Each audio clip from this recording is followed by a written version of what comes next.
Okay. That is where I was aimed, but it sliced. My dad's swing has evolved and improved greatly over the years, but there are still some small idiosyncrasies with his swing that I needed to point out to him.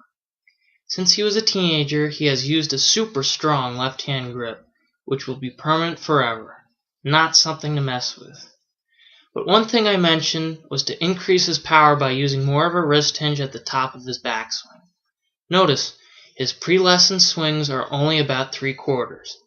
Another area of improvement is his weight transfer, especially in his follow-through. My dad has a tendency to lean backward after his release through impact.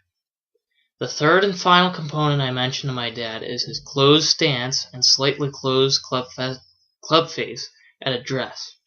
By opening the stance and club face to a neutral position, you won't tend to yank or pull hook shots as often, since that's his miss. Our session on the range was very relaxed and comfortable. I wouldn't blast him with information he thought was unnecessary. For example, he considered opening his stance and club face once I told him, even though it might have been a little unusual for him.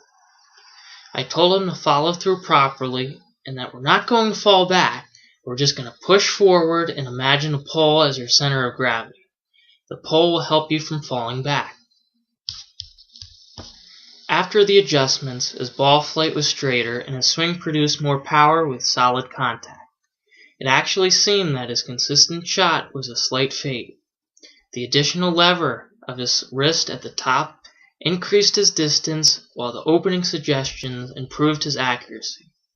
And the forward weight shift of his follow-through improved distance and direction because he wouldn't pull his shots and he was making more solid contact at impact.